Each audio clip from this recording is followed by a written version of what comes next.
Hello friends, तर आज आपण 4 टक्स ब्लाऊज शिवणार आहोत. कटिंग आणि स्टिचिंग दोन्ही या व्हिडिओमध्ये शेवटपर्यंत व्हिडिओ बघितला तर नक्कीच समजून जाईल. तर इथे मी सगळ्यात आधी मेन फॅब्रिक घेतलेला आहे, त्यासोबतच अस्तरचा कापड पण त्याला व्यवस्थित माप घेऊन जोडून घेतलेला आहे. तर तुम्हाला मी सगळ्यांची मापं सांगणार आहे, तर व्हिडिओ शेवटपर्यंत नक्की बघा. तर सगळ्यात आधी आपल्याला क्रॉस पट्टी काढून घ्यायची आहे.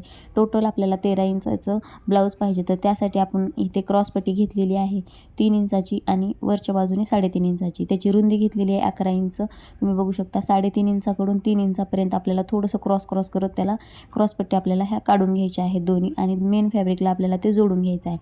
इथे तुम्ही बघू शकता, इथे जे आहे ते व्यवस्थित असं कापड ठेवलेलं आहे. तर इथे आपल्याला ह्याची उंची घ्यायची आहे 12 इंच, आणि आपल्याला इथून छातीचा माप आहे 32 इंचाचा, तर त्याचा आपल्याला 11 इंचाचा चौथा भाग घ्यायचा आहे. म्हणजेच चौथा भाग घेऊन 2 इंच थोडं जास्त घ्यायला लागतं. तर गळ्याचं आपल्याला 2.5 इंचाचं घ्यायचं आहे, आणि शोल्डर जे आहे ते 3 इंचाचं घेतलेलं आहे. तर इथे मी मुंडा घेतलेला आहे 5.5 वरून आपल्याला 1.5 इंच कमी करून त्याला गोलाकार व्यवस्थित द्यायचा आहे.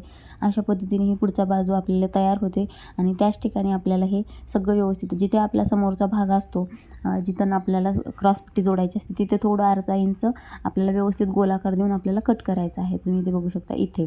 तर तिथूनच आपल्याला जिथून आपण अर्धा इंच कमी केले, तर तिथून आपल्याला वरती 2 इंचावर आपल्याला अशी एक रेषा ओढून घ्यायची आहे, आणि तिथे 4 इंचाचं इकडे 2 इंच ह्या बाजूला आणि ह्या बाजूला 2 इंचाचं आपल्याला तिथे गॅप टाकून घ्यायचा आहे व्यवस्थित, म्हणजे तो माप व्यवस्थित बसतो. तर इथून 3.5 इंचापासून मध्यभाग जो आहे तिथून आपल्याला 3.5 इंच, वरती 2 इंच, आणि इकडून अर्धा इंच अशा पद्धतीने इथे आपल्याला हे टक्स मारून घ्यायचे आहेत, जेणेकरून ब्लाऊज आपलं एकदम व्यवस्थित येतं. इथून 2.5 इंचावरती मारायचं आहे. जिथे व्हिडिओमध्ये मी जसं दाखवते त्याप्रमाणे जिथे जिथे घ्यायचे आहेत टक्स तिथल्याप्रमाणे तुम्हाला अशा पद्धतीने घ्यायचे आहेत. तर इकडून जी आपण फिटिंग बाजू असते त्या बाजूने आपल्याला हे 4 इंचावरती आपल्याला मोठे रेष द्यायची आहे, आणि जिथून ह्या चौथा भागाचा कोन जो मिळला जातो, तर त्याच ठिकाणी आपल्याला तिथून वरती आपल्याला हे व्यवस्थित असं जिथे आपली बाही जोडली जाते मुंड्यामध्ये, तर तिथे पण आपल्याला हे 4 टक्सचं त्याची फिनिशिंग व्यवस्थित येण्यासाठी असं अर्धा इंचाचा गॅप टाकून व्यवस्थित असं त्याला टक्स मारून घ्यायचे आहे. तिथे 3 इंचाचं तुम्ही मार्क घेऊ शकता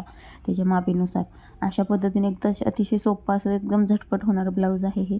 आणि मेन अस्तर कट करून त्यावेळेस मी मेन फॅब्रिकला हे जोडून घेतलेलं आहे. तर जे एक्स्ट्राचा कापड आहे तो आपल्याला कट करून घ्यायचा आहे. जर तुम्ही अस्तरचं ब्लाऊज शिवत नसाल, तर व्यवस्थित अस्तर लावायची काही गरज नसेल, तर नॉर्मल ब्लाऊज पण तुम्ही अशाच पद्धतीने कट करून शिवू शकता. इथे आपल्याला अस्तरचं ब्लाऊज आहे, त्यामुळे सगळ्यात आधी अस्तर कट करून घेतल्यानंतर ब्लाऊज पीस आपल्याला त्याला जोडून व्यवस्थित आपल्याला ते शिवून घ्यायचं आहे, जेणेकरून ते सरकणार नाही. आणि बाकीचे जे एक्स्ट्रा कापड आहे त्याचा अशा पद्धतीने आपल्याला कट करून घ्यायचा आहे. आणि अतिशय सोपं आणि इझी आहे, अगदी झटपट ब्लाऊज होतो व्यवस्थित माप लक्षात ठेवल्याच्यानंतर. अशा पद्धतीने आपल्याला हे सगळं कटिंगला गेलेलं आहे. खालची फिटिंग वगैरे आपण सगळे व्यवस्थित घेतले. तर इथे आपण आता हे टक्स आपल्याला मारून घ्यायचे आहेत. अतिशय थोडंसं ब्लाऊज धरायचं आहे, आणि हे टक्स जे आहेत ते असं व्यवस्थित आपल्याला हे मारून घ्यायचे. तुम्ही बघू शकता आता हे व्यवस्थित झालेले आहेत. दोरे जागची जागीच कट करून घ्यायचे, जेणेकरून नंतर ते व्यवस्थित दिसणार नाहीत. मग अशा पद्धतीने जिथून अर्धा इंच समोरचं किंवा हे साईडचं 3 इंचाचं हे सगळे आपल्याला टक्स मारून घ्यायचे आहेत व्यवस्थित. आता हे सगळे व्यवस्थित असे टक्स मारून झाले की आपल्याला इथून पुढे मग आपल्याला ते व्यवस्थित असे चहूबाजूने टक्स मारून घेतलेले आहेत. अशा पद्धतीने एकदम व्यवस्थित असे टक्स आपले आलेले आहेत. तुम्ही पाहू शकताय एकदम व्यवस्थित आपले टक्स हे सगळे आलेले आहेत. एकदम मधोमध आपल्याला तिथून कट करून घ्यायचे, म्हणजे दोन्ही भाग आपल्याला वेगळे करून घ्यायचे आहेत. आणि क्रॉसपट्टी जी आपण बनवलेली होती त्याला मेन फॅब्रिक जोडलेलं होतं, तर एक्स्ट्रा जो कापड होता तो आपल्याला कट करून घ्यायचा आहे. आता हे दोन्ही क्रॉसपट्टी आपल्या रेडी आहेत. तर आपण हे वरचा भाग पण आपण शिवून घेतलेला आहे, तर हे आपल्याला इथे जोडून घ्यायचं आहे. हे जोडता असताना भरपूर प्रकारे आणि सगळ्यांचे वेगवेगळे प्रकार असतात, तर मी अशा पद्धतीने हे क्रॉसपट्टी जोडते. तर अशा पद्धतीने बघू शकता ही क्रॉसपट्टी अशी आपण व्यवस्थित पकडून अशी व्यवस्थित जोडून घ्यायची. दोन्ही फॅब्रिक आपण एकत्र जोडले त्यामुळे हे इझी जातं.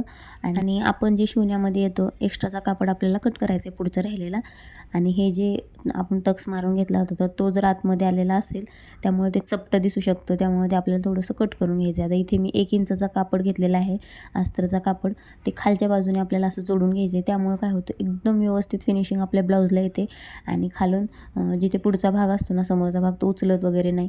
तर अशा पद्धतीने आपल्याला इथे ही पट्टी खालच्या पद्धतीने जोडून घ्यायची आहे. दुहेरी करून आपल्याला व्यवस्थित असं त्याला पट्टी मारल्यासारखी नाही का, अशा पद्धतीने करून घ्यायचं आहे. जो एक्स्ट्राचा कापड होता तो आपण कट करून घेतला आहे. तुम्ही बघू शकता अतिशय सुंदर अशी ही पट्टी बसलेली आहे. अशा पद्धतीने आपल्याला मी खालची क्रॉसपट्टी जोडायचं एकदम अतिशय सोप्या पद्धतीने दाखवलेलं आहे.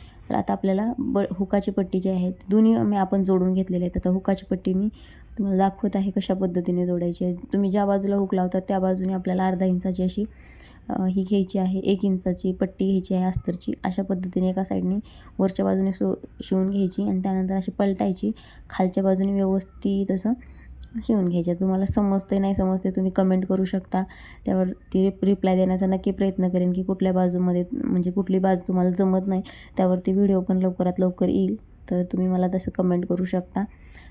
अशा पद्धतीने 2 इंचाचं आपल्याला हुकाची पट्टी लावायची आहे. तर ही हुकाची पट्टी लावण्यासाठी आपण मेन फॅब्रिक घेतलेले त्या ठिकाणी 2 इंचाचं कापड घेतलेलं आहे आणि खालच्या बाजूनं आता जे आपण हुकाची पट्टी जी होती ती वरच्या बाजूने जोडली होती. आता हे जे आपण हुक जोडण्यासाठी जे पट्टी बनवतो तर ती खालच्या बाजूने आपल्याला जोडायची. एक्स्ट्राचा कापड आपल्याला कट करून द्यायचा आहे आणि व्यवस्थित खाली घडी मारायची आहे जेणेकरून आपल्याला ती उकलणार नाही किंवा दोरे वगैरे सुटणार नाहीत. अशा पद्धतीने ते डबल घडी करून घ्यायची आहे आणि व्यवस्थित जिथे जोड आहे तिथे आपल्याला व्यवस्थित एक लाईन मारून व्यवस्थित असं जोडून घ्यायचं आहे. त्याच ठिकाणी आपल्याला दुहेरी असं व्यवस्थित असं टिप मारून घ्यायची आहे आणि साईडनी त्याला कोपऱ्यात अशी टिप मारून घ्यायची आहे जेणेकरून व्यवस्थित असं बसेल आणि आपल्याला ते छान असं आपल्याला त्याला हुक बटन करता येईल आपल्याला.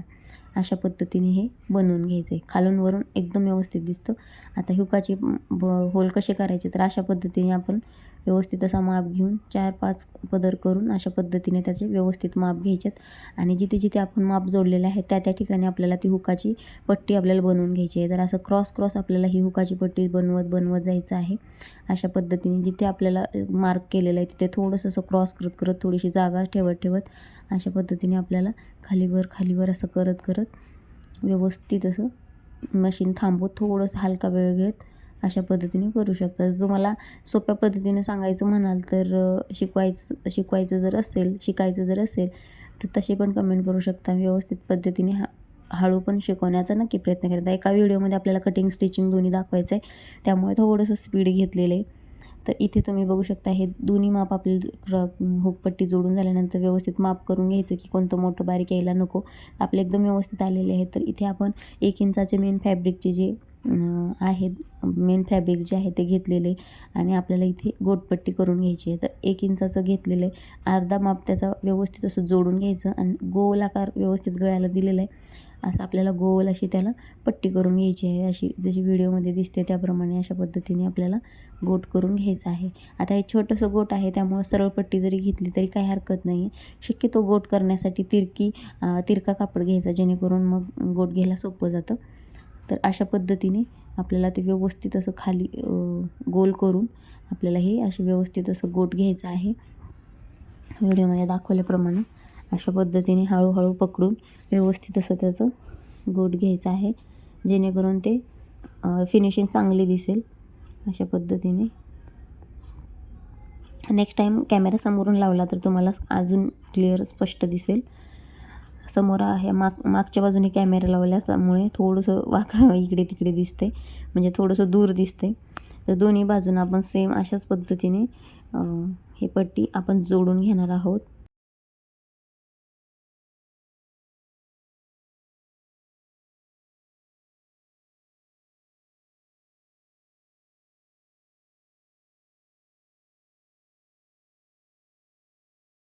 इथे दोन्ही बाजूने व्यवस्थित असं आपल्याला गळा करून व्यवस्थित असं गोट करून घ्यायचं आहे. अशा पद्धतीने हे दुसऱ्या बाजूने पण आपण हुक बनवण्याचा प्रयत्न करतोय. छानसं असं बनलेलं आहे बऱ्यापैकी मस्त असं आणि फिनिशिंग छान आलेली आहे. अशा पद्धतीने 4 टक्स ब्लाऊजची फिनिशिंग झालेली आहे.